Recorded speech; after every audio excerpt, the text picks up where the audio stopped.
الحمد للہ رب العالمین والصلاة والسلام علی سیدنا محمد سید الاولین والآخرین وعلى آلہ واصحابہ اجمعین اما بعد فاعوذ باللہ من الشیطان الرجیم بسم اللہ الرحمن الرحیم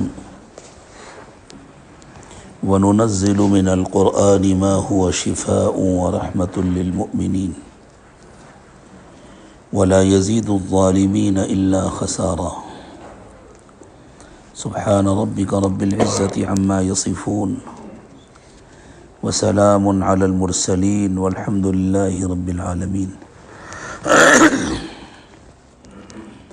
اللهم صل على سيدنا محمد وعلى آل سيدنا محمد وبارك وسلم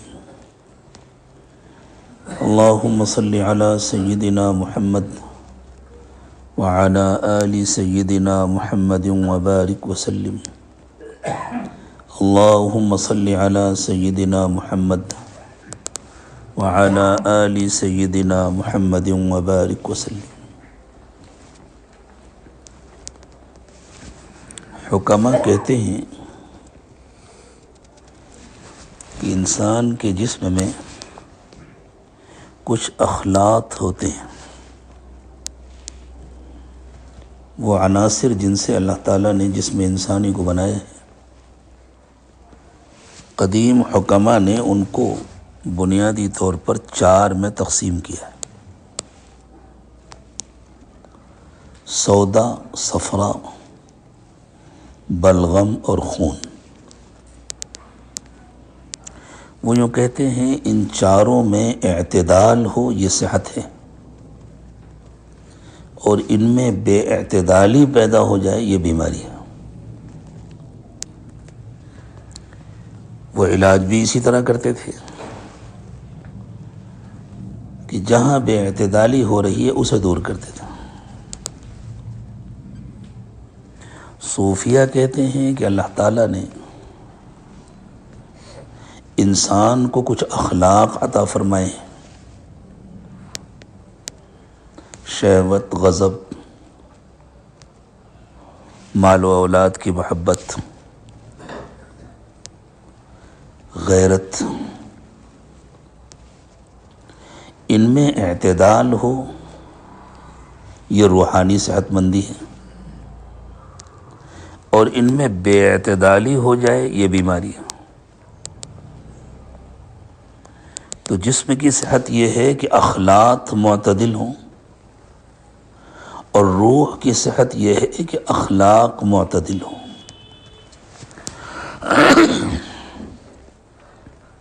شہوت اللہ تعالیٰ کی بہت بڑی نعمت ہے،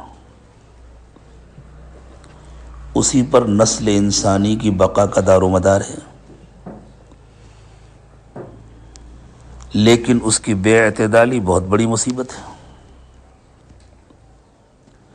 اسی بے اعتدالی کے نتیجے میں بہت سارے گناہ ہوتے ہیں، اور وہ گناہ اللہ تعالیٰ کو سخت ناپسند ہے. غصہ اللہ تعالیٰ کی بہت بڑی نعمت ہے. اگر آدمی کو کبھی غصہ نہ آئے تو اس کے لیے اپنی جان کی حفاظت مشکل ہو جائے، اپنے مال کی حفاظت مشکل ہو جائے. کوئی اس کے گھر والوں کو بری نظر سے دیکھے اور وہ کھڑے مسکراتا رہے تو وہ تو دیوس و بے غیرت ہوگا، اسے غصہ آنا چاہیے.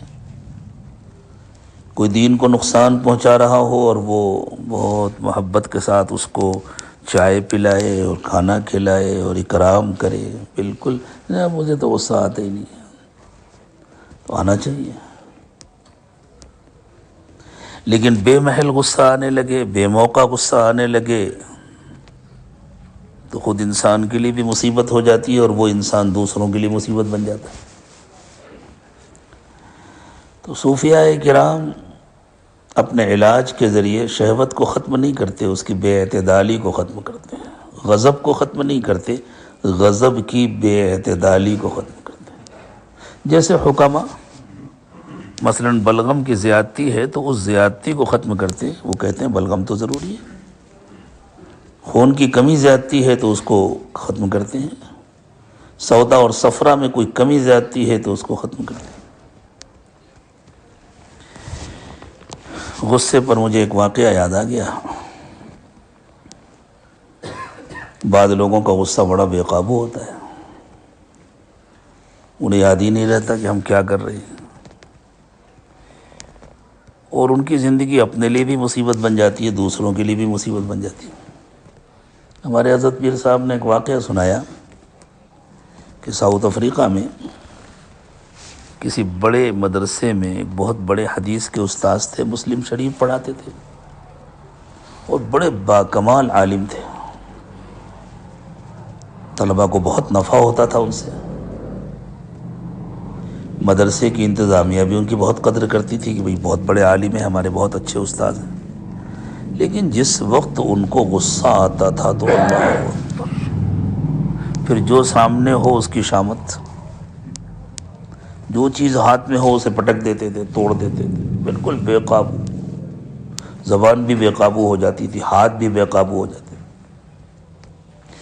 طلباء تو ان کا غصہ برداشت کر لیتے تھے کہ حضرت سے ہمیں پڑھنا ہے، محتمیم صاحب بھی برداشت کر لیتے تھے کہ اتنے قابل آدمی ہیں، چلے گئے تو بڑا نقصان ہوگا۔ بیوی بچے کیوں برداشت کرتے؟ اس لیے گھر میں روزانہ قیامت، بیوی سے روز جھگڑا، بچے تو سامنے ہی نہیں آتے تھے، ان کو شکایت کہ میرے بچے میرے قریب نہیں آتے، بچوں کو شکایت کہ ابا تو ہر وقت ڈانٹتے رہتے ہیں، مارتے رہتے ہیں، چیختے چلاتے رہتے ہیں۔ وہ خود اپنے غصے سے پریشان تھے۔ علاج کیسے ہوتا ہے؟ حضرت پیر صاحب نے فرمایا کہ حضرت تشریف لے گئے، وہ آئے اور بیعت ہوئے۔ دوسرا سفر ہوا، ماشاءاللہ نیک آدمی تھے، انہوں نے خوب محنت سے معمولات کی پابندی کی تھی، دل اللہ نے زندہ کر دیا، سبق بڑھانے کی ضرورت ہوئی، حضرت نے اگلا سبق دے دیا لطیفہ روح کا۔ لطیفہ روح پر محنت کرنے سے غصے میں اعتدال پیدا ہوتا ہے، جس طرح لطیفہ قلب پر واقعی اگر محنت کر لی جائے تو شہوت میں اعتدال پیدا ہو جاتا ہے، شہوت کے گناہ چھوٹ جاتے ہیں۔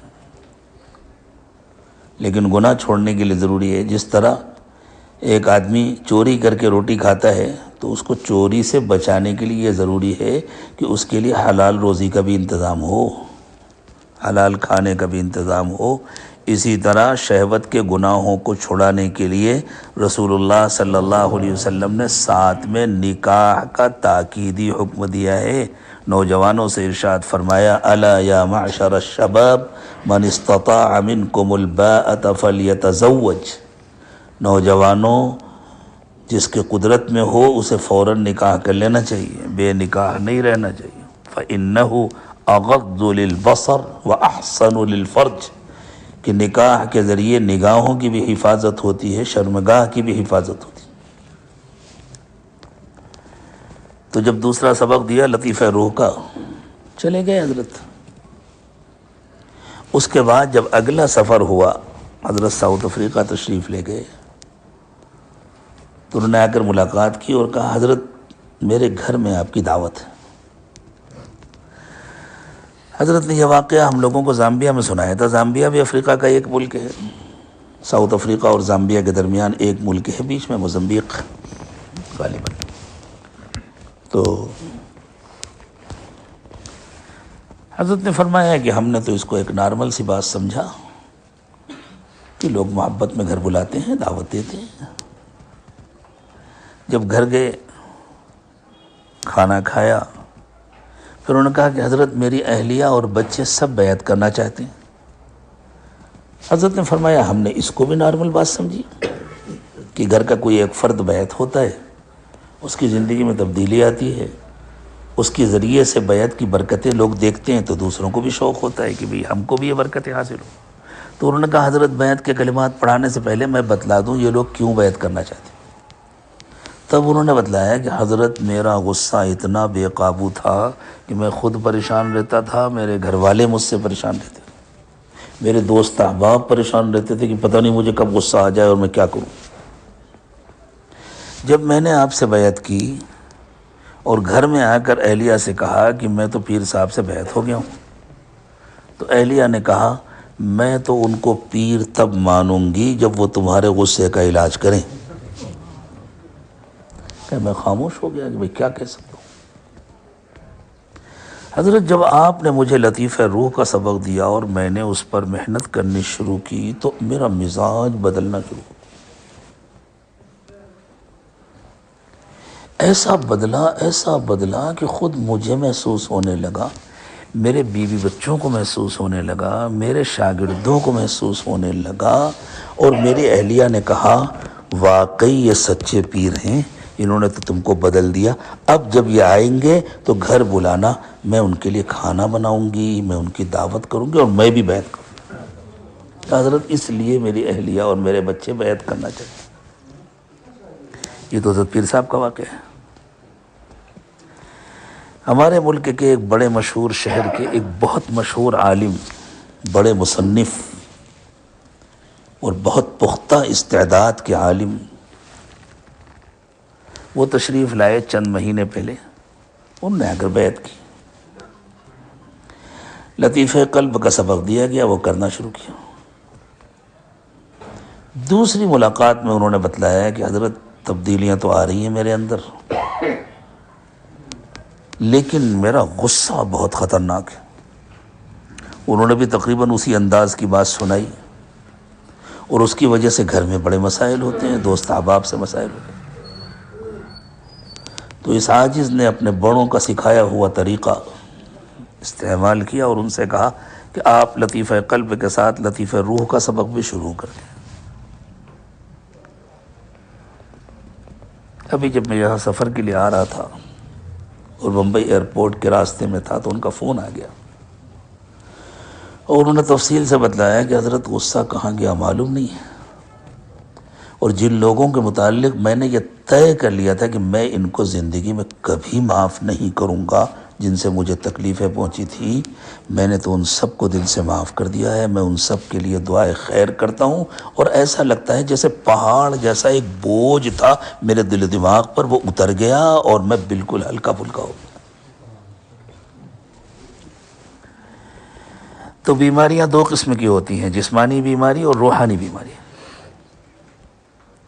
انسان نہ تنہا جسم کا نام ہے نہ تنہا روح کا نام ہے، انسان جسم اور روح کے مجموعے کا نام ہے. اللہ تعالیٰ نے انسان کو دوہرا وجود عطا فرمایا ہے. جسم تو مٹی سے بنا ہے، منہا خلقناکم وفیہا نعیدکم ومنہا نخرجکم تارۃ اخری. اللہ تعالیٰ نے فرمایا اسی زمین سے، اسی مٹی سے ہم نے تم کو بنایا ہے، ہم اسی میں تم کو واپس کریں گے، اسی سے تم کو دوبارہ نکالیں گے. یہ ہمارے جسم کا تذکرہ ہے. ہمارے جسم کو اللہ تعالیٰ نے اسی مٹی سے بنایا، لیکن اس جسم کے اندر جو روح ہے وہ اس مٹی سے نہیں بنی، وہ بالکل ایک دوسری مخلوق ہے، وہ عالم امر کی مخلوق ہے. اس روح کی نسبت اللہ تعالیٰ نے اپنی ذات کی طرف کیا ہے. فَإِذَا سَوَّيْتُهُ وَنَفَخْتُ فِيهِ مِن رُوحِي فَقَعُوا لَهُ سَاجِدِينَ. کہ فرشتوں سے اللہ تعالیٰ نے فرمایا تھا جب حضرت آدم علیہ السلام کی تخلیق ہو رہی تھی، تو اللہ تعالیٰ نے فرشتوں سے فرمایا تھا کہ جب میں آدم کے جسم کو مکمل کر لوں، یعنی میرے حکم سے جب حضرت آدم کا جسم مکمل بن جائے اور میں اس میں اپنی روح پھونک دوں. اپنی روح کا یہ مطلب نہیں ہے کہ انسانی روح اللہ کے وجود کا کوئی حصہ ہے، نعوذ باللہ، یہ خیال تو شرک ہے. اللہ خالق ہے، باقی جو کچھ ہے وہ مخلوق ہے، روح بھی مخلوق ہے. لیکن جس طرح حدیث پاک میں آیا کہ رسول اکرم صلی اللہ علیہ وسلم نے اس حدیث قدسی کو بیان فرمایا. حدیث قدسی اس حدیث کو کہتے ہیں جس میں اللہ کے رسول صلی اللہ علیہ وسلم اللہ تعالیٰ کی کسی بات کو بیان فرمائے کہ اللہ تعالیٰ نے یوں ارشاد فرمایا، اللہ نے یوں کہا. باقی حضور اکرم صلی اللہ علیہ وسلم کی جتنی احادیث مبارکہ ہیں وہ سب وحی ہیں. تو اللہ تعالیٰ نے ارشاد فرمایا کہ میں نے انسان کو اپنی شکل پر پیدا کیا. اللہ کی تو کوئی شکل صورت نہیں ہے. خود اللہ نے قرآن پاک میں ارشاد فرمایا لیس کمثلہ شیء.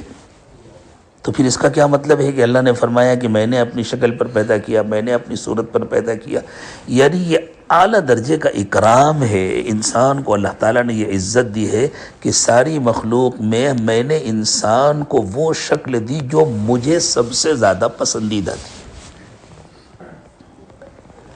بالکل اسی طرح ہر جاندار کی ایک روح ہے، لیکن اللہ تعالیٰ نے انسان کو جو روح عطا فرمائی اس کا مقام و مرتبہ اللہ کے ہاں سب سے بلند ہے، وہ اللہ کی سب سے زیادہ پسندیدہ ہے. اس لیے اللہ تعالیٰ نے اس کو اپنی جانب منسوب کیا ہے. یہ بات ذہن میں رکھنا چاہیے کہ کتاب و سنت کے جو مضامین ہیں وہ دو قسم کے ہیں.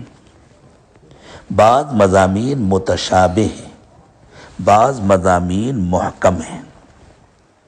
محکم ان باتوں کو کہتے ہیں جن کے الفاظ کے معانی بھی معلوم ہیں، یعنی لغوی ترجمہ بھی معلوم ہے اور ان کا مطلب بھی معلوم ہے، اس کو محکم کہتے ہیں. اور متشابہ اس کو کہتے ہیں، متشابہ کی بھی دو قسمیں ہیں کہ یا تو لفظ کے معنی ہی نہیں معلوم، جیسے الف لام میم، کاف ہا یا عین صاد، اس قسم کے جتنے حروف مقطعات ہیں ان کے کوئی معنی نہیں ہے. اللہ تعالیٰ کی کیا مراد ہے اللہ کو معلوم ہے. اسی لیے مفسرین کہتے ہیں اللہ اعلم بمرادہ بذلک، کیا مراد ہے اللہ کی اللہ ہی کو معلوم ہے. دوسری قسم متشابہ کی وہ ہے جس میں لفظ کے معنی تو معلوم ہے لیکن مراد کیا ہے وہ نہیں معلوم. مثلا اللہ تعالیٰ نے ایک جگہ ارشاد فرمایا ید اللہ فوق ایدیہم، ان کے ہاتھوں پر اللہ کا ہاتھ تھا. تو ید عربی میں ہاتھ کو کہتے ہیں، یہ معنی ہم کو معلوم ہے. ید اللہ کے معنی ہوئے لفظی اللہ کے ہاتھ، لیکن اللہ کا کوئی جسم نہیں ہے. جسمانیت محتاجگی کی دلیل ہے اور اللہ کی ذات بے عیب ہے، سبحانہ وتعالی عما یقولون علوا کبیرا. تو یہ متشابہ ہے، اس کے لفظ کے معنی معلوم ہے، مراد کیا ہے نہیں معلوم، اللہ جانے. اور ہم یہی ماننے کے مکلف ہیں کہ اللہ ہمیں لفظ کے معنی معلوم ہے، باقی آپ کی کیا مراد ہے آپ جانیں، ہم اس پر ایمان لاتے ہیں. سورہ آل عمران میں اللہ تعالیٰ نے متشابہات کے بارے میں ارشاد فرمایا هو الذی انزل علیک الکتاب منہ آیات متشابہات منہ آیات محکمات ہن ام الکتاب واخر متشابہات.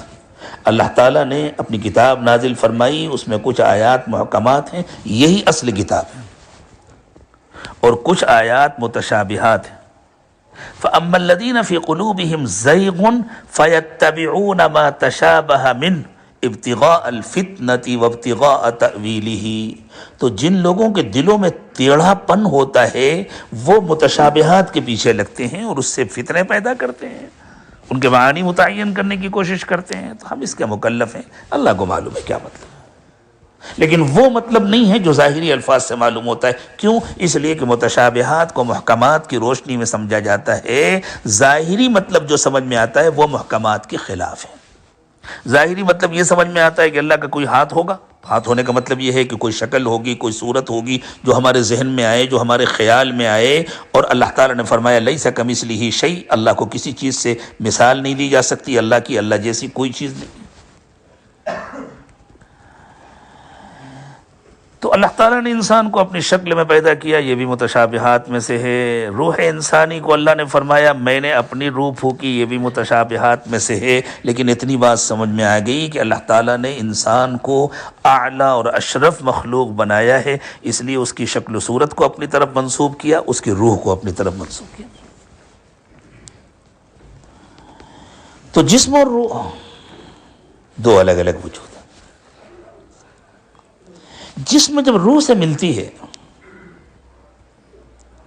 اور اس سے جو زندگی پیدا ہوتی ہے،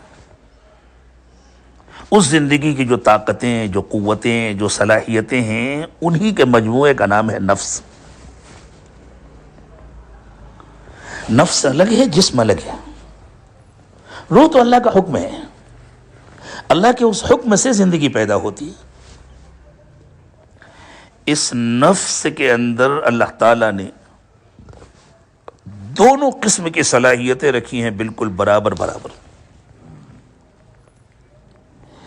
یہ ایک نہایت اجڑ جانور بھی بن سکتا ہے اور نہایت شریف فرشتہ بھی بن سکتا ہے۔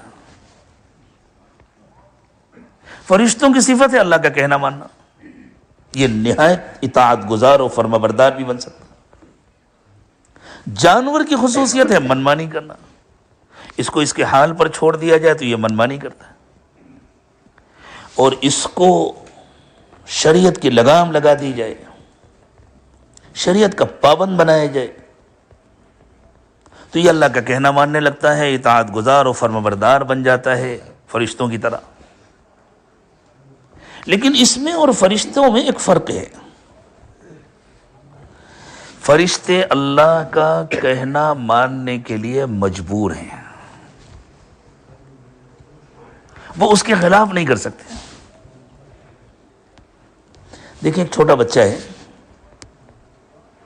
آپ اس سے کہیں کہ بیٹا کاپی پر لکھو 2 2 جمع 2 2 جمع 4 حاصل کتنا ہوا؟ اس نے جوڑا اور جوڑ کر کہا 8۔ اوہو، آپ اس کو گود میں اٹھا لیں گے، میرے بچے نے بالکل صحیح جواب دیا، کوئی غلطی نہیں کی۔ ایک حافظ بچے کو ابھی آپ ممبر پر لا کے بیٹھا دیں اور اس سے کہیں بیٹا سورہ رحمان پڑھو، اس نے پڑھا کوئی غلطی نہیں ہوئی۔ سورہ واقعہ پڑھو، اس نے پڑھا کوئی غلطی نہیں ہوئی، نہ کہیں بھولا، نہ اٹکا، نہ مخارج میں کوئی غلطی ہوئی، نہ صفات میں کوئی غلطی ہوئی، نہ کہیں اس کو متشابہ لگا، تو کتنی خوشی ہوگی، سب لوگ انعام دیں گے نا۔ ایک کیلکولیٹر سے یہی حساب پوچھئے، وہ بھی کہے گا 8، کوئی خوشی کا اظہار کرے گا؟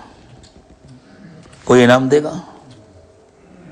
ابھی موبائل میں نکال کر کے میں ریکارڈ لگا دوں سورہ رحمان کی اور پوری سورہ رحمان وہ سنا دے، کوئی خوش ہوگا؟ کیوں؟ دونوں کے درمیان وہی فرق ہے جو انسان و فرشتے میں فرق ہے۔ یہ بچہ ہے، اس سے غلطی بھی ہو سکتی تھی، لیکن اس نے ٹھیک سے حساب پڑھا اور جوڑ کر صحیح بتلایا۔ کیلکولیٹر کو جیسا سیٹ کر دیا گیا ہے وہ ویسے ہی کام کرے گا، اس سے غلطی نہیں ہو سکتی۔ کمپیوٹر کو جیسا سیٹ کر دیا گیا ہے ویسے ہی کام کرے گا۔ فرشتوں کے لیے اللہ تعالیٰ نے کوئی جنت نہیں بنائی، فرشتوں کے لیے اللہ تعالیٰ نے کوئی انعام نہیں رکھا، اس لیے کہ اللہ نے فرشتوں کی جیسی سیٹنگ کر دی ہے وہ ویسے ہی کریں گے۔ گویا اللہ کی بنائی ہوئی کائنات میں فرشتے قدرت کے کمپیوٹر ہیں، بغیر کسی تشبیہ کے، صرف بات سمجھانے کے لیے بات کی جائے۔ لا یعصون اللہ ما امرہم ویفعلون ما یؤمرون، وہ اللہ کی نافرمانی کر ہی نہیں سکتے۔ انسان جب فرما بردار بنتا ہے، جب اطاعت گزار بنتا ہے، اور یہ اس کا نفس بنتا ہے، انسان کا نفس فرما بردار بنتا ہے، انسان کا نفس اطاعت گزار بنتا ہے، تو اس نفس کے جو حیوانی تقاضے ہیں وہ ختم نہیں ہو جاتے۔ انہی تقاضوں کی وجہ سے تو انسان گناہ کرتا تھا نا، شہوت کے تقاضے جن کو پورا کرنے کے لیے حلال و پاکیزہ طریقے پر اللہ کے رسول صلی اللہ علیہ وسلم نے ہم کو نکاح کا طریقہ عطا فرمایا، اسی تقاضے کی وجہ سے تو انسان گناہ کرتا ہے۔ بھوک کا تقاضا، اسی کی وجہ سے تو انسان گناہ کرتا ہے۔ نیند بھی اس کو آتی ہے، غصہ بھی اس کو آتا ہے، اس کے بچے بھی ہوتے ہیں، اس کی بیوی بھی ہوتی ہے، اس کو مکان کی بھی ضرورت ہوتی ہے، اس کو گاڑی کی بھی ضرورت ہوتی ہے، تو جتنے حیوانی تقاضے ہیں وہ سب باقی رہتے ہیں۔ باقی رہنے کے باوجود وہ اللہ کا جب فرما بردار بنتا ہے اور اپنے ہر حیوانی تقاضے کو بھی اللہ کے حکم اور اللہ کی مرضی کے مطابق پورا کرتا ہے، تو اللہ تعالیٰ اس کو فرشتوں سے بلند مقام عطا فرماتے ہیں۔ فرشتوں کے لیے کوئی جنت نہیں، اس کے لیے جنت ہے۔ فرشتوں کے لیے کوئی انعام نہیں، اس کے لیے انعام ہے۔ لیکن اگر یہ اللہ کا کہنا نہیں مانتا اور جانور بن کر زندگی گزارتا ہے تو پھر اس کے لیے جانور سے گرا ہوا مقام ہے، یہ جانوروں سے پست ہو جاتا ہے، جانوروں کے لیے کوئی سزا نہیں ہے، اللہ کے اس کے لیے سزا ہے۔ جانوروں کو تو انسان کنٹرول میں رکھنے کے لیے بظاہر کبھی سزا دیتا ہے کہ کوئی شیر آدم خور ہو گیا تو اس کو مار دیا جاتا ہے تاکہ انسانی جانوں کو نقصان نہ پہنچائے، ورنہ شیر جنگل میں جانوروں کو مارتا ہے تو اس کے اوپر قتل کا کوئی مقدمہ نہیں چلتا۔ کوئی جنگل جا کر کے ایک ہرن کو مار دے تو زندگی گزر جاتی ہے اس کا مقدمے کی پیشی میں حاضر ہوتے ہوتے، اور شیر روزانہ یا 2-4 دن میں، ہفتے میں ہرن مارتا ہے۔ آج تک کبھی کسی شیر پر کوئی کیس چلا؟ تو انسان کو اللہ نے ایسا بنایا ہے کہ یہ اگر بگڑتا ہے تو جانوروں سے بدتر ہوتا ہے۔ اولئک کالانعام بل ہم اضل، یہ جتنی باتیں عرض کی جا رہی ہیں سب قرآن پاک کی باتیں، سب کو اللہ تعالیٰ نے اپنی قرآن پاک کی محکم آیات میں صاف صاف وضاحت کے ساتھ بیان کیا۔ ان میں سے کوئی ایک بات بھی کسی کے اندازے کی نہیں ہے، سنی سنائی نہیں ہے۔ تو اگر انسان بگڑتا ہے تو جانوروں سے بدتر ہو جاتا ہے۔ خود اللہ نے فرمایا اولئک کالانعام بل ہم اضل، یہ نافرمان لوگ جانوروں کی طرح ہیں بلکہ جانوروں سے گئے گزرے ہیں۔ اور اگر انسان نیک بنتا ہے تو معلوم ہے پھر وہ اللہ کا مقرب بن جاتا ہے، اتنا مقرب بن جاتا ہے کہ اتنا مقرب کوئی فرشتہ بھی نہیں ہو سکا۔ سب کو معلوم ہے رسول اکرم صلی اللہ علیہ وسلم جب معراج پر تشریف لے گئے تو آپ اللہ تعالیٰ کے جتنے قریب تشریف لے گئے، اتنے قریب کبھی کوئی فرشتہ بھی نہیں جا سکا۔ اتنے قریب فرشتوں کے سردار حضرت جبریل امین بھی نہیں جا سکے۔ قرآن پاک نے سورہ نجم میں اس کو بیان کیا ہے فَكَانَ قَابَ قَوْسَيْنِ أَوْ أَدْنَى۔ قوس کمان کو کہتے ہیں، کمان تھوڑی سی کراس ہوتی ہے نا جس میں تیر رکھ کر کے مارتے تھے، تو 2 کمانوں کو اگر یوں ملا دیا جائے دونوں کونوں سے تو درمیان میں تھوڑا سا فاصلہ ہوتا ہے، لیکن اللہ فرما رہے ہیں یہ فاصلہ بھی بہت زیادہ ہے۔ 2 کمانوں کو ملانے، یہ تو نہیں کہا کہ دونوں ایک ہو گئے، یہ تو شرک ہے۔ اللہ خالق ہے، حضرت محمد صلی اللہ علیہ وسلم مخلوق ہیں، خالق و مخلوق ایک نہیں ہو سکتے، اس لیے اللہ نے فرمایا بہت قریب ہوئے، اتنے قریب ہوئے جیسے 2 کمان قریب ہوتی ہیں، اور پھر بھی کمانوں میں بہت فاصلہ ہے، او ادنا، اس سے بھی زیادہ قریب ہوئے۔ یہ قرب صرف انسان کو ملا، اور کیوں ملا؟ اللہ تعالیٰ نے سفر معراج کو قرآن پاک میں 2 مقامات پر بیان کیا۔ معراج کے سفر کے 2 حصے ہیں۔ جیسے اگر آپ کو عمرے پر جانا ہے تو آپ کا سفر کئی پارٹ میں تقسیم ہوتا ہے نا۔ گھر سے گاڑی پہ بیٹھ کے ایئرپورٹ جانا ہے، یہ کار کا سفر ہے یا بس کا ہو جس سواری کو۔ پھر ایئرپورٹ سے جدہ ایئرپورٹ تک فلائٹ سے جانا ہے، یہ ہوا فضا کا سفر ہے۔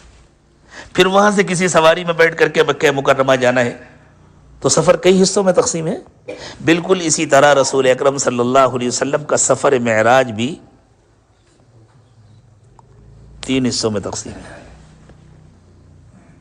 بنیادی طور پر 2 حصوں میں۔ پہلا حصہ ہے مکہ مکرمہ سے مسجد اقصی تک کا، یہ سفر ہوا ہے براق کے ذریعے، اور مکہ مکرمہ سے مسجد اقصی پہنچنے میں براق کے ذریعے کتنا وقت لگا، میں تعلیم یافتہ نوجوانوں کو اس کا حساب بتا دیتا ہوں۔ مادی دنیا میں سب سے تیز رفتار چیز ہے بجلی، روشنی۔ روشنی کی رفتار 1 سیکنڈ میں 3 لاکھ کلومیٹر ہے۔ حضور اکرم صلی اللہ علیہ وسلم نے ارشاد فرمایا کہ براق کو براق اس لیے کہتے ہیں کہ وہ برق رفتار ہے، یعنی وہ روشنی کی رفتار سے سفر کرنے والی سواری۔ مکہ مکرمہ سے مسجد اقصی کا فاصلہ 12 یا 1300 کلومیٹر ہے، اور آپ نے جس سواری سے سفر فرمایا وہ سواری 1 سیکنڈ میں 3 لاکھ کلومیٹر کا سفر کرتی ہے۔ اب حساب لگائیے سیکنڈ کا کون سا حصہ ہوا جس میں آپ پہنچے۔ سیدھی سیدھی بات ہے، جو جس کا دل چاہے وہ جوڑ لے، حساب لگا لے۔ ہزاروں حصے کرنے پڑیں گے سیکنڈ کے، تب ایک حصہ بنے۔ مسجد اقصیٰ میں اللہ تعالیٰ نے تمام انبیاء کرام علیہم الصلاۃ والسلام کو جمع فرمایا، آپ نے ان کی امامت فرمائی۔ مسجد اقصیٰ سے جو آپ کا سفر شروع ہوا وہ براق سے نہیں ہوا، اگر براق سے ہوتا تو ابھی تک آپ جا ہی رہے ہوتے ہیں، اس لیے کہ یہ جو ہماری کہکشاں ہے ملکی وے، جس کے کونے میں ہمارا سولار سسٹم ہے، ہمارے سورج کا خاندان ہے، نظام شمسی جس کو کہتے ہیں، سورج کے ارد گرد گھومنے والے سیارے، یہ ملکی وے کا ایک حصہ ہے۔ کائنات میں ایسی ایک کہکشاں نہیں ہے، ایک ہی گلیکسی نہیں ہے، ایسی کروڑوں گلیکسیز ہیں۔ اور اس زمانے میں سائنسداں کہتے ہیں کہ صرف ہماری اپنی یہ گلیکسی، ہماری اپنی یہ کہکشاں، یہ دودھیا کہکشاں ملکی وے، یہ اتنی بڑی ہے کہ روشنی اس کو ایک کنارے سے دوسرے کنارے تک 1,00,000 سال میں طے کر سکتی ہے۔ اس کو وہ 1,00,000 نوری سال کہتے ہیں۔ اور حضور اکرم صلی اللہ علیہ وسلم صرف اس کہکشاں کو پار کر کے تھوڑی گئے، جتنی کہکشائیں سب کو پار کر کے آپ عرش معلیٰ تک تشریف لے گئے۔ تو روشنی کی رفتار کوئی چیز نہیں ہے۔ روشنی مادی دنیا کی مخلوق ہے، مادی دنیا میں سب سے تیز رفتار مخلوق روشنی ہے، روحانی دنیا میں اس سے کہیں زیادہ تیز رفتار مخلوق ہے۔ فرشتوں کی رفتار کتنی ہے؟ ابھی چلے ابھی پہنچے۔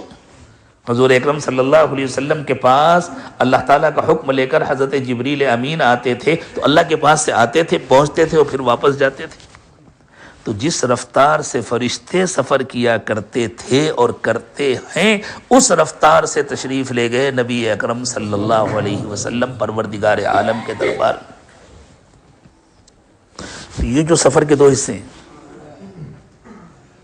اس سے تو آپ لے گئے آسمانوں تک گئے، پھر آسمانوں سے آگے اللہ تک کس طرح پہنچے، کس ذریعے سے پہنچے، وہ اللہ کو معلوم ہے۔ حضور اکرم صلی اللہ علیہ وسلم نے فرمایا کہ یہ جو دوسری سواری تھی جو مجھے زمین سے آسمانوں کی طرف لے گئی، یہ ایک سیڑھی تھی۔ بات سمجھانے کے لیے حضور نے سیڑھی کہہ دیا۔ جیسے ہمارے گھروں میں اونچی بلڈنگ میں جو ملٹی اسٹور بلڈنگیں ہوتی ہیں، اس زمانے میں شہروں میں تو 100 منزلہ بلڈنگیں ہوتی ہیں، تو ان پر بھی اوپر چڑھنے کے لیے سیڑھی ہی ہوتی ہے نا، جس کے اندر ہم داخل ہوتے ہیں اور بٹن دباتے ہیں اور تیز رفتاری سے۔ اس مجمع میں کتنے لوگ ہوں گے جو دبئی بھی گئے ہوں گے، برج الخلیفہ بھی گئے ہوں گے اور اوپر بھی گئے ہوں گے۔ ایک سیڑھی ہی تو لگی ہوئی ہے جس کے ذریعے کتنی تیز رفتاری کے ساتھ اوپر پہنچ جاتے ہیں۔ ہماری عام سی لفٹیں اس کے مقابلے میں کچھ بھی نہیں ہے۔ تو وہ لفٹ بھی تو ایک سیڑھی ہی ہے نا، اس سے زیادہ کس لفظ سے بات سمجھائی جا سکتی تھی؟ تو اللہ تعالیٰ نے جو سواری نبی اکرم صلی اللہ علیہ وسلم کو اوپر جانے کے لیے عطا فرمائی، حضور نے فرمایا وہ ایک سیڑھی تھی جو میرے لیے لگائی گئی تھی، اور عربی میں سیڑھی کو معراج کہتے ہیں، اوپر لے جانے کا آلہ۔ تو اللہ تعالیٰ نے سفر کے ان دونوں حصوں کو الگ الگ مقامات پر بیان فرمایا۔ سفر کا جو پہلا حصہ ہے مسجد حرام سے مسجد اقصیٰ تک کا، اس کو اللہ تعالیٰ نے سورہ بنی اسرائیل میں بیان کیا۔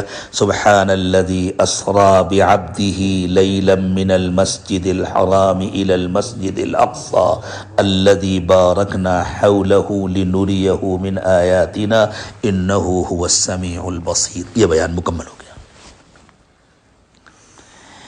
مجھے ان سارے جملوں کا اس وقت ترجمہ نہیں کرنا، مجھے صرف ایک لفظ سمجھانا ہے کہ اللہ نے کیا فرمایا۔ بے عیب ہے وہ ذات۔ اگر کسی کے ذہن میں آئے اتنی تیز رفتاری سے اتنی بڑی مسافت اتنے کم وقت میں کیسے طے ہو گئی، کیسے پہنچ گئے، تو اللہ تعالیٰ نے فرمایا وہ خود سے تھوڑی پہنچ گئے۔ اگر وہ کہتے کہ میں خود سے گیا ہوں تو تم اندازہ لگاتے کہ انسان کی طاقت کتنی ہے، انسان کی صلاحیت کتنی ہے، انسان کی قدرت کتنی ہے۔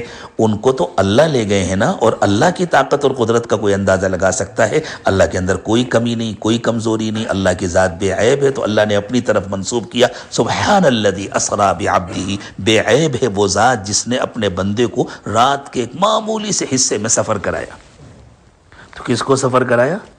بعبدہ، بندے کو۔ یوں نہیں فرمایا سبحان الذی اسری برسولہ، سبحان الذی اسری بنبیہ، سبحان الذی اسری بحبیبہ۔ سبحان الذی اسری بصفیہ، یہ بھی تو اللہ کہہ سکتے تھے نا کہ اللہ کی ذات بے عیب ہے، اللہ نے اپنے نبی کو سفر کرایا، اپنے رسول کو سفر کرایا، اپنے محبوب کو سفر کرایا، اپنے منتخب ترین بندے کو سفر کرایا۔ اس سب کے بجائے اللہ تعالیٰ نے فرمایا سبحان الذی اسری بعبدہ، اللہ نے اپنے بندے کو سفر کرایا، یعنی انسان کی معراج عبدیت میں ہے۔ عبدیت کیا ہے؟ اپنے کو اللہ کے احکام کی لگام پہنا دینا، اس لگام کو نبی اکرم صلی اللہ علیہ وسلم کے ہاتھوں میں دے دینا۔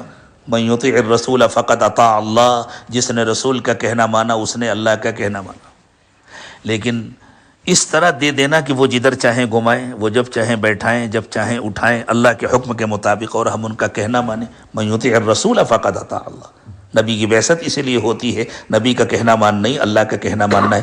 اب جب نبی اکرم صلی اللہ علیہ وسلم بنفس نفیس ہمارے درمیان موجود نہیں ہیں، اور صرف حضور اکرم صلی اللہ علیہ وسلم کی تعلیمات اور احکام کتابوں کے اندر موجود ہیں، تو کوئی اگر یوں سمجھتا ہے کہ ہم صرف کتاب دیکھ کر حضور کی تعلیمات پر عمل کر لیں گے تو کس وقت کس تعلیم پر عمل کرنا ہے اس کا فیصلہ کون کرے گا؟ اس کا نفس۔ بہت سنجیدگی سے بات سمجھیے، یہ فیصلہ اس کا نفس کرے گا نا، تو اس سے نفس میں بگاڑ آئے گا یا عبدیت آئے گی؟ وہ تو اور موٹا ہوگا، اس میں تو اور بڑائی آئے گی، اس میں تو فخر آئے گا، غرور آئے گا۔ ضروری ہے کہ نفس کسی اور کا پابند ہو، حضور کی ہی تعلیمات پر کوئی اور عمل کرا رہا ہو، تاکہ نفس تابع ہو۔ اسی لیے اللہ کے رسول صلی اللہ علیہ وسلم نے ارشاد فرمایا العلماء ورثۃ الانبیاء۔ کون اس پر اشکال کر سکتا ہے؟ قیامت تک کے لیے اللہ تعالیٰ نے یہ نظام بنا دیا ہے کہ انسان اپنے کو کسی ایسے بڑے کے حوالے کرے جو اس کو حضور اکرم صلی اللہ علیہ وسلم کی تعلیمات پر چلائے، تاکہ اس کا نفس چھوٹا بنے، اس کے نفس کو ماننا آئے، اس کے نفس کے اندر عبدیت آئے۔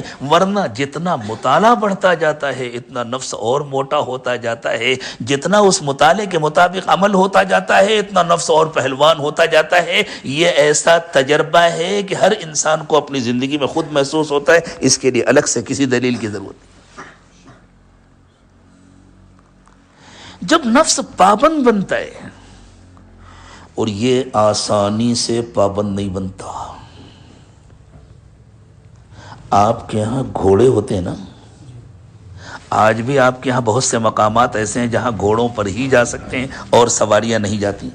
یہ گھوڑا کتنا اجڑ ہوتا ہے، کم از کم کشمیر والوں کو تو بتلانے کی ضرورت نہیں ہے، جیسے عربوں کو بتلانے کی ضرورت نہیں تھی اسی طرح کشمیر والوں کو بھی بتلانے کی ضرورت نہیں ہے۔ اور پھر یہ گھوڑا جب سد جاتا ہے، جب قابو میں آ جاتا ہے، تو یہ کتنا وفادار بن جاتا ہے، اپنے مالک کے اشارے پر جان دینے کو تیار ہو جاتا ہے، اونچی سے اونچی پہاڑی پر چڑھ جاتا ہے، ایک مرتبہ بھی شکایت نہیں کرتا مجھے بھوک لگی ہے، مجھے پیاس لگی ہے، مجھے پسینہ نکل رہا ہے، میں تھک گیا ہوں، اتنی دیر سے آپ چلا رہے ہیں۔ اور اگر جنگوں میں گھوڑا استعمال ہو رہا ہو، پہلے زمانے میں استعمال ہوتے تھے، تو کبھی گھوڑا یوں نہیں کہتا کہ حضور اگر آپ کامیاب ہو گئے تو مجھے کیا ملے گا، وہی چارہ وہی پانی، جو کچھ ملے گا آپ کو ملے گا، تو آپ کی خاطر میں اپنی زندگی کیوں خطرے میں ڈالوں؟ کوئی گھوڑا کہتا ہے؟ لیکن یہ گھوڑا اتنا وفادار آسانی سے بنتا ہے؟ بس پیدا ہو گیا گھوڑے کا بچہ اور جوان ہو گیا اور اس کی پیٹھ پر بیٹھ جائے، کوئی بیٹھ سکتا ہے؟ بتلاؤ کشمیری نوجوانوں، بتلاؤ ایسا ہوتا ہے؟ اس پر محنت کرنی پڑتی ہے نا۔ جس طرح گھوڑے کو سدھانے کے لیے محنت کرنی پڑتی ہے، اسی طرح، اور وہ گھوڑا تو خالص جانور ہے، اس کے باوجود وہ کتنا وفادار بن جاتا ہے، کتنا اپنے مالک کا عاشق بن جاتا ہے، اس کے اشاروں پر اپنی جان قربان کرنے کو تیار ہو جاتا ہے۔ نفس انسانی گھوڑے سے زیادہ اجڑ جانور ہے، اس کو سدھانا آسان نہیں ہے، اور جب یہ سد جاتا ہے، جب یہ سدھر جاتا ہے، تو یہ گھوڑے سے زیادہ اپنے اللہ کا وفادار بن جاتا ہے، اپنے مالک کا وفادار بن جاتا ہے، اپنے نبی علیہ الصلوۃ والسلام کا وفادار بن جاتا ہے، اپنے دین کا وفادار بن جاتا ہے۔ اللہ تعالیٰ نے اس بات کو سمجھانے کے لیے قرآن پاک میں ایک سورت نازل فرمائی ہے جس میں اللہ تعالیٰ نے تزکیے کا فلسفہ سمجھایا ہے اور گھوڑے کی ہی مثال دی ہے۔ تو کشمیر والوں کو تو بات بہت آسانی سے سمجھ میں آ جائے گی۔ اس لیے یہ نفس صرف پڑھ لینے سے قابو میں نہیں آتا، یہ اور موٹا ہوتا ہے۔ یہ صرف جان لینے سے قابو میں نہیں آتا، یہ اور موٹا ہو جاتا۔ آج جو دنیا کے بڑے بڑے جو چیٹر ہیں اور بڑے بڑے جو دھوکے باز ہیں وہ جاہل لوگ ہیں، کتنے پڑھے لکھے لوگ ہیں، لیکن وہ پڑھ لکھ کر کیا کر رہے ہیں؟ تباہ کر رہے ہیں دنیا کو، برباد کر رہے ہیں دنیا کو۔ آنے واحد میں پوری دنیا کو ختم کر دینے والے جو اسلحے بنائے جا رہے ہیں ان کو بنانے والے کوئی جاہل لوگ ہیں۔ جب تک یہ جانور قابو میں نہ آئے، جب تک اس نفس کا تزکیہ نہ ہو، اس وقت تک انسان کی تعلیم بھی اس کے لیے مصیبت ہے، اس کی دولت بھی اس کے لیے مصیبت ہے، اس کی طاقت اور قوت بھی اس کے لیے مصیبت ہے، اس کا اقتدار بھی اس کے لیے مصیبت ہے، اس کی ساری صلاحیتیں اس کے لیے مصیبت ہیں۔ ایسا تھوڑی ہے کہ جس انسان کا تزکیہ نہیں ہوتا یا جس انسان کو ایمان نصیب نہیں ہوتا اس میں صلاحیتیں نہیں ہوتی، لیکن اللہ تعالیٰ نے فرمایا وہ اپنی صلاحیتوں کا صحیح استعمال کرنا نہیں جانتے۔ لهم قلوب لا يفقهون بها ولهم اعين لا يبصرون بها ولهم آذان لا يسمعون بها اولئك كالانعام بل هم اضل واولئك هم الغافلون۔ یہ اپنی عقلوں کا صحیح استعمال نہیں کر پاتے۔ عقل نہیں کہا قرآن نے، دل کہا۔ دل انسان کے بھی ہوتا ہے، دل جانور کے بھی ہوتا ہے۔ یہ اپنے دل کا صرف اتنا ہی استعمال کر پاتے ہیں جیسے جانور استعمال کرتا ہے۔ وہ چلا جا رہا ہے، سبزہ اچھا لگا، اسے اس سے کوئی مطلب نہیں کہ یہ کھیت میرے مالک کا ہے یا اس کے دشمن کا ہے، گھس گیا اس میں۔ شیر جنگل میں جا رہا ہے، کوئی ہرن کا بچہ نظر آیا، اسے اس کا بالکل خیال نہیں ہے کہ اس کی ماں کو اس سے کتنی محبت ہوگی، وہ اس کو ڈھونڈتی پھر رہی ہوگی، وہ جاتا ہے اس پر حملہ کرتا ہے، اس کا ناشتہ کرتا ہے، اس کا کھانا کھاتا ہے، اس کو اپنی غذا بنا لیتا ہے۔ جب انسان کے نفس کا تزکیہ نہیں ہوتا تو بس پھر یہ تو اپنی صلاحیتوں کا اسی طرح استعمال کرتا ہے، جو دل میں آیا وہ کرتا ہے، اپنی عقل کا اسی طرح استعمال کرتا ہے۔ یہ جوڑ لیا، یہ بنا لیا، کرنٹ کے ذریعے میگنیٹ بنا لیا، میگنیٹ کے ذریعے پنکھا چلا لیا، موٹر چلا لیا، گاڑیاں چلا لیا، یہ کر لیا، وہ کر لیا، وہ کر لیا، بس اتنا ہی استعمال ہوتا ہے عقل کا۔ ہم کو بنانے والا کون ہے، مجھے یہ صلاحیت کس نے دی ہے، اسے اس کا کبھی خیال بھی نہیں آتا، اس لیے اس رب کے سامنے جھکنے کو تیار نہیں ہوتا۔ آنکھوں سے جس طرح جانور دیکھتا ہے اتنا یہ انسان بھی دیکھ لیتے ہیں، کیا اچھا لگ رہا ہے کیا برا لگ رہا ہے۔ کان سے جس طرح جانور آوازیں سنتا ہے، کچھ سمجھتا ہے، اتنا یہ بھی کر لیتے ہیں۔ انسان کا کمال تو یہ ہے کہ وہ اپنی عقل سے، اپنے کانوں سے، اپنے آنکھوں سے اللہ کی قدرت کو دیکھے، اللہ کی بات سنے، اللہ کی قدرت کو ہر جگہ سمجھے، اور اس کے بعد اس کائنات میں غور و فکر کر کے اس کائنات کو بنانے والے تک پہنچے، اللہ تک پہنچے، اور یوں سمجھے کہ میں اللہ کا بندہ ہوں، اور اپنا سب کچھ اللہ پر قربان کرے۔ تو میرے دوستو، جب تک یہ تزکیہ نہیں ہوتا، جب تک یہ اندر کا جانور انسان نہیں بنتا، اس وقت تک ساری صلاحیتیں انسان کے لیے مصیبت ہوتی ہیں۔ صرف سن لینا، صرف پڑھ لینا، صرف بول لینا، صرف جان لینا کافی نہیں ہوتا، ورنہ انسان کا علم بڑھتا جاتا ہے، اس کا عمل بڑھتا جاتا ہے، اس کے ساتھ ساتھ اس کا کبر بڑھتا ہے، نفس اور موٹا ہوتا جاتا ہے۔ اور اللہ کے نبی صلی اللہ علیہ وسلم نے ارشاد فرمایا، لا يدخل الجنت من كان في قلبه مثقال حبة من خردل من الكبر، جس کے دل میں رائی کے دانے کے برابر بھی کبر ہوگا، بڑائی ہوگی، وہ کبھی جنت میں نہیں جائے گا۔ جب یہ عبدیت آتی ہے تب کبر ختم ہوتا ہے، اور عبدیت آسانی سے نہیں آتی، بہت کھسنے کے بعد آتی ہے، یہ کسی کامل کی صحبت میں آتی ہے۔ کل میں نے یہ گفتگو کی تھی کسی مقام پر کہ جس طرح کسی جگہ وائی فائی ہو تو پتہ چلتا ہے، نیٹ کا کنیکشن تو یہاں بھی ہوگا نا، کسی نہ کسی کمپنی کا، کچھ پتہ چلتا ہے، کوئی فرق محسوس ہوتا ہے، لیکن کہاں پتہ چلتا ہے؟ کمپیوٹر آن کریں، لیپ ٹاپ آن کریں، موبائل آن کریں تو پتہ چلتا ہے کہ نیٹ کا کنیکشن آ رہا ہے یا نہیں آ رہا، اور اس سے کتنا فرق ہوتا ہے۔ کنیکشن آ رہا ہے تو سارا ڈاٹا آتا ہے، ٹرانسفر ہوتا ہے، کنیکشن نہیں آ رہا تو کچھ بھی نہیں آتا۔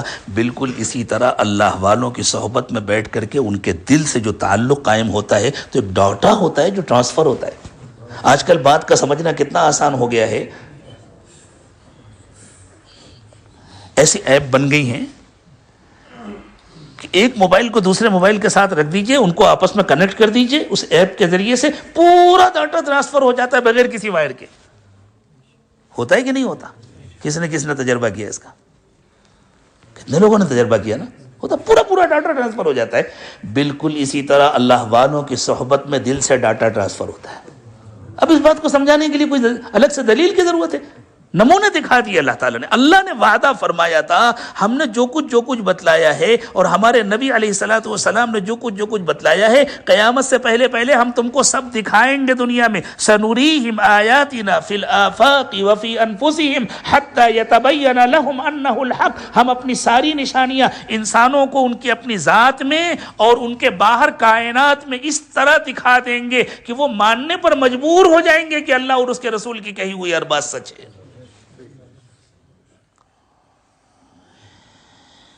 تو اللہ والوں کی صحبت میں جس طرح حضرات صحابہ کرام کو رسول اکرم صلی اللہ علیہ وسلم کی صحبت میں یہ نعمت ملی، حضرات تابعین کو صحابہ کرام کی صحبت میں یہ نعمت ملی، تبع تابعین کو تابعین کی صحبت میں یہ نعمت ملی، بڑی مشکل سے، بہت چپلیں گھسنے کے بعد، بہت وقت گزارنے کے بعد، بہت دعاؤں اور توجہات کے بعد، اور بہت ساری پابندیوں کے بعد جا کر کے انسان کا تزکیہ ہوتا ہے، اس کا نفس سدھرتا ہے، تب اس میں عبدیت آتی ہے۔ تو اللہ تعالیٰ یہ بتلانا چاہتے ہیں کہ انسان کا اصل کمال عبدیت ہے، اس لیے اللہ تعالیٰ نے معراج کے سفر کے پہلے حصے کا تذکرہ کیا تو وہاں حضور کی عبدیت کو ذکر فرمایا، سبحان الذی اسری بعبدہ لیلا من المسجد الحرام الی المسجد الاقصی۔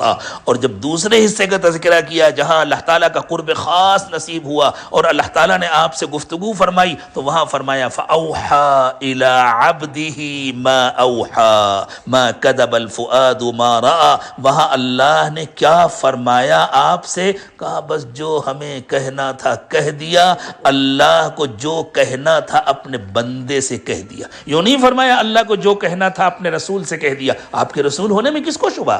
آپ کے نبی ہونے میں کس کو شبہ؟ آپ کے اللہ کا حبیب ہونے میں کس کو شبہ؟ آپ کا صفی اللہ ہونے میں کون شبہ کر سکتا ہے؟ لیکن اللہ تعالیٰ ہمیں پیغام دے رہے ہیں، اللہ کا قرب چاہیے تو بندگی پیدا کرو، اور بندگی کے لیے تزکیہ کرنا پڑے گا، تزکیے کے لیے نفس کی گھسائی کرنی پڑے گی۔ نفس کی گھسائی کیا ہے؟ جس طرح جسم کی بیماریاں ہوتی ہیں اسی طرح نفس اور روح سے متعلق بیماریاں ہوتی ہیں، ان ساری بیماریوں کا خاتمہ ضروری ہے۔ قرآن انہی بیماریوں کے علاج کے لیے آیا ہے۔ قرآن اصل میں نفس اور روح کی بیماریوں کے علاج کے لیے آیا ہے۔ قرآن اصل میں اخلاق میں اعتدال کے لیے آیا ہے، اور یہ علاج صاحب قرآن کے بغیر نہیں ہو سکتا۔ ان کی توجہات کے ذریعے، ان کی تعلیمات کے ذریعے یہ علاج ہوتا ہے۔ تو اللہ تعالیٰ نے فرمایا وَنُنَزِّلُ مِنَ الْقُرْآنِ مَا هُوَ شِفَاء۔ ہم نے اس قرآن کو علاج بنایا ہے، ہم نے اس قرآن کو شفا بنایا ہے۔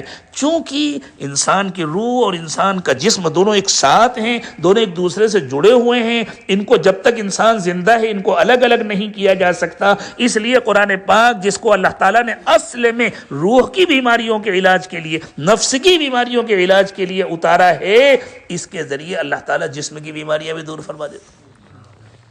حضور اکرم صلی اللہ علیہ وسلم نے ارشاد فرمایا سورہ فاتحہ شفا ہے۔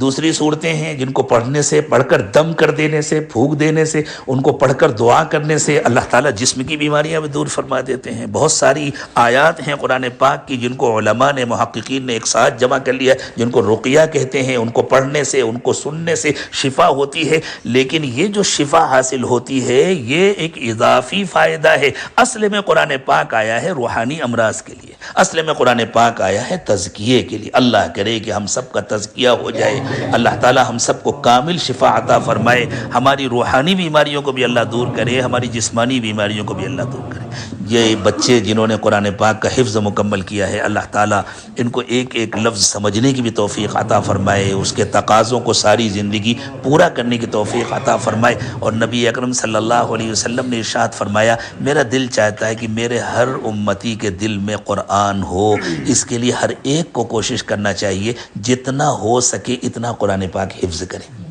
ہر ایک کے لیے پورا قرآن حفظ کر لینا آسان نہیں ہے، لیکن اتنا قرآن حفظ کرنا جس کو وہ نماز میں پڑھ سکے اتنا تو فرض ہے۔ اگر ایک آیت بھی نہ یاد ہو تو نماز کیسے پڑھے گا؟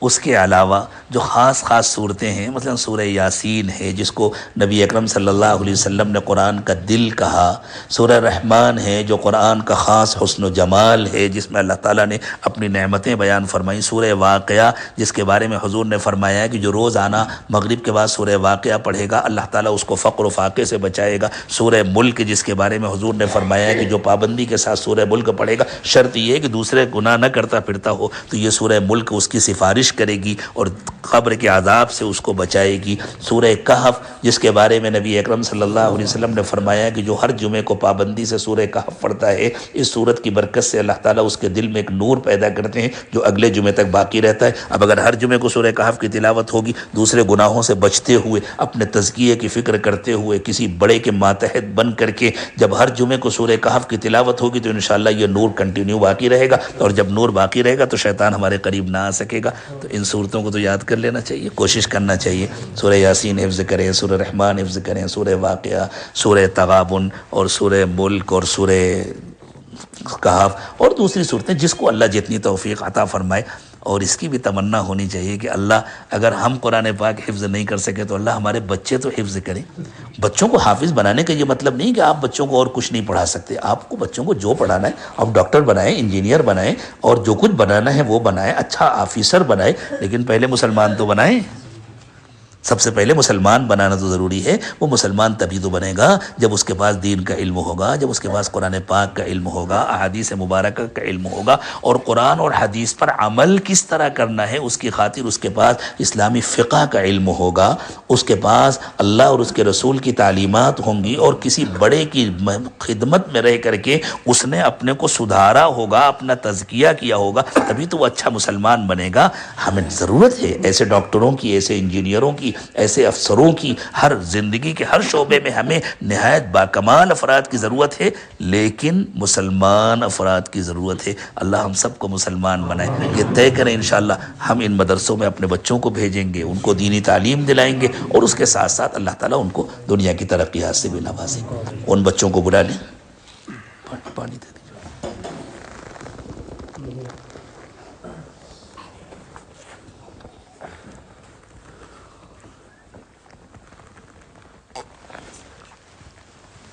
الحمدللہ لائیے، آ جاؤ، ماشاءاللہ، اللہ مبارک فرمائے۔ چلیے آؤ بھائی دوسرے